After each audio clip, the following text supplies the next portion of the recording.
Hello students, आज का हमारा टॉपिक है क्लासिफिकेशन ऑफ मनी। मनी को हम कितने टाइप्स में क्लासिफाइड कर सकते हैं। तो broadly money can be classified as full bodied money, representative full bodied money and credit money. तो सबसे पहले हम फुल बॉडीड मनी के बारे में डिस्कस करते हैं। Full bodied money, any unit of money whose face value and intrinsic value are equal is known as full bodied money। Meaning कोई भी ऐसी यूनिट जिसकी फेस वैल्यू यानी जो लिखा हुआ है, जो वैल्यू उसके ऊपर लिखी हुई है और उसकी इंट्रिंसिक वैल्यू मतलब उसकी खुद की वैल्यू, कमोडिटी की वैल्यू दोनों अगर इक्वल है तो वो मानी जाएगी फुल बॉडीड मनी। एग्जाम्पल के तौर पे हम बोल सकते हैं, जैसे कोई कोइन मैंने बनाया,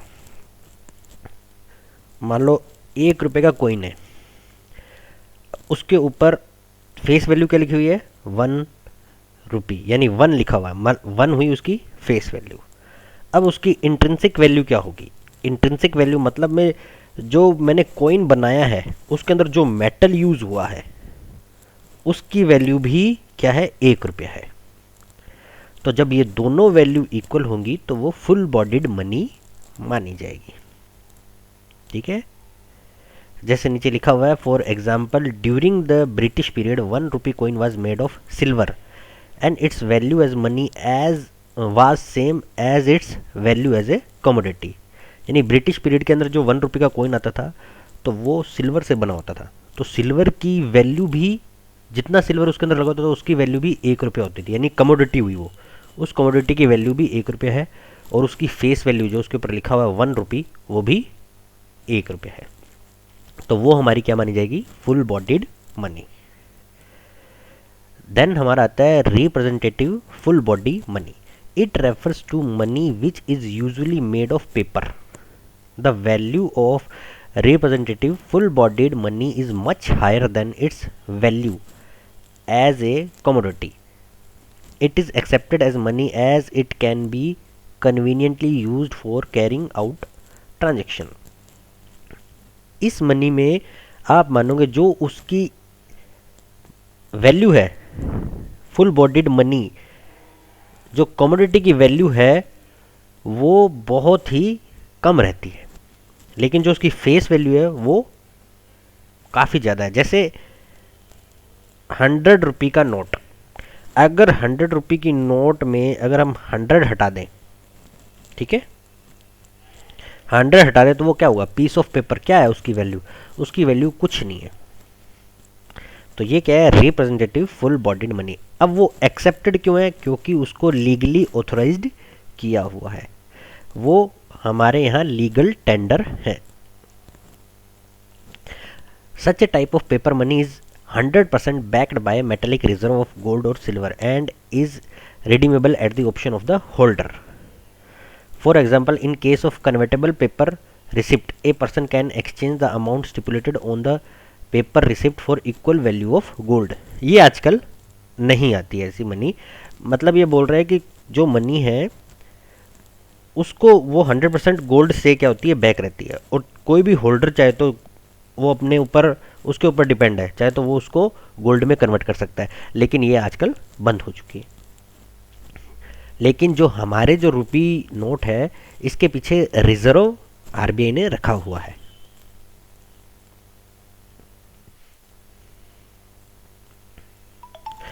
इसके अंदर दो तरह की मनी रहती है, कन्वर्टेबल, एक इनकन्वर्टेबल।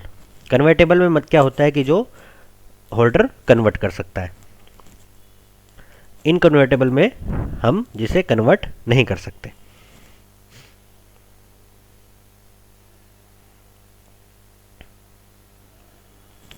फिर आती है credit money. Credit money refers to the money whose intrinsic value is much lower than its face value.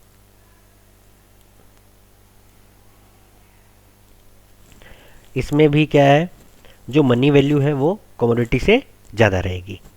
जैसे 100 रुपये का नोट जो मैंने पहले डिस्कस किया था। दूसरे क्रेडिट मनी में अपने क्रेडिट कार्ड, बैंक डिपॉजिट यानी चेक आ जाता है।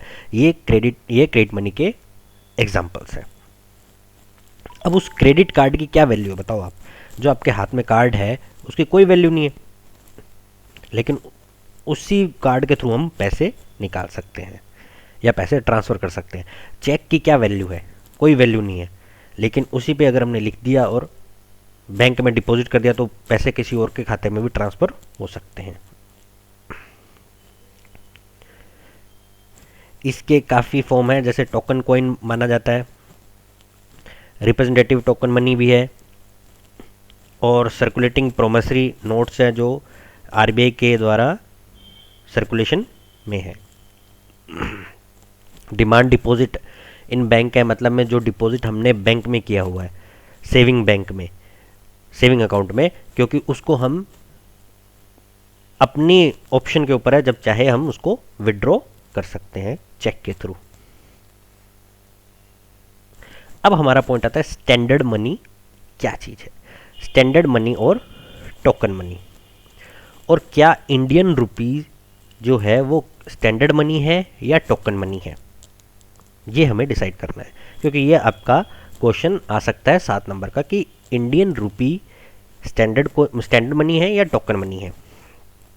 तो हम ये डिस्कस करते हैं कि स्टैंडर्ड मनी क्या होती है और टोकन मनी क्या होती है। देन हम इस कंक्लूजन पे आएंगे क्या इंडियन रुपी स्टैंडर्ड मनी है या टोकन मनी है। Standard money is that form of money in terms of which all other forms of money in the country are measured. यानी स्टैंडर्ड मनी ही प्राइम मनी है, उसी के हिसाब से, यानी उसी मनी से हम बाकी अदर फॉर्म्स ऑफ मनी है वो मेज़र करेंगे। तो ऑब्वियसली इंडियन रुपी है, इंडियन रुपी क्या है कि हमारी प्राइम मनी है, तो स्टैंडर्ड मनी बोल सकते हैं अपने इसको। It is unlimited legal tender, हमारे इंडियन रुपीज़ भी अनलिमिटेड लीगल टेंडर है। अनलिमिटेड मतलब जितना मर्जी हम छाप सकते हैं, उसको गवर्नमेंट के ऊपर है, और ये एक्सेप्टेबल है, मतलब हर जगह। अनलिमिटेड लीगल टेंडर मतलब में ये एक्सेप्टेबल है हर जगह। And is subject to free coinage. Free coinage मतलब में कि ये फ्री में हम इसको बना सकते हैं, फ्री में हम अपनी करेंसी छाप सकते हैं। क्या हम अपनी करेंसी फ्री में छाप सकते हैं? नहीं, पॉसिबल नहीं है, यानी उसमें चार्ज लगता है। तो यहाँ स्टैंडर्ड मनी बोल सकते हैं कि स्टैंडर्ड मनी नहीं लग रही है, ये पॉइंट क्लियर नहीं है इंडियन रुपी में। Anybody can bring his metal and get coin made of it, यानी कोई भी मेटल लेके आएगा, उसके बाद उसका कोइन बना सकता है फ्री में। ठीक है। यूजली इट्स रियल और intrinsic value is equal to its face value, यानी इसकी इंट्रिंसिक वैल्यू और फेस वैल्यू दोनों इक्वल होती है। इंडियन रुपी की क्या है? नहीं है। तो मतलब ये दोनों पॉइंट इंडियन रुपी में नहीं है, लेकिन स्टार्टिंग के पॉइंट तो थे। इट इज़ इधर मेड ऑफ गोल्ड और सिल्वर। स्टैंडर्ड मनी जो है वो गोल्ड या सिल्वर से बनी होती है। क्या इंडियन रुपी बने होते हैं? नहीं।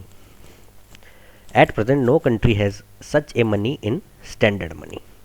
अभी कोई भी कंट्री ऐसी मनी नहीं छाप रही, यानी स्टैंडर्ड मनी किसी कंट्री के पास नहीं है।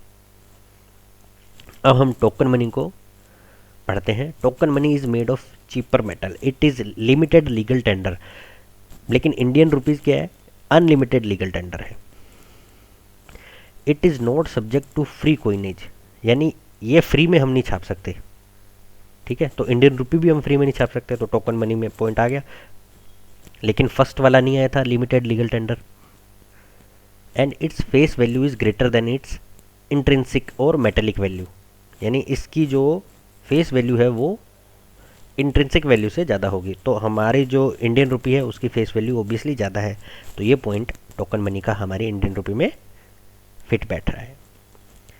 Token money consist of small coins, यानी स्मॉल कोइन का बना होता है टोकन कोइन। तो अब हम लेके आते हैं, हमने टोकन मनी पढ़ लिया और स्टैंडर्ड मनी पढ़ लिया।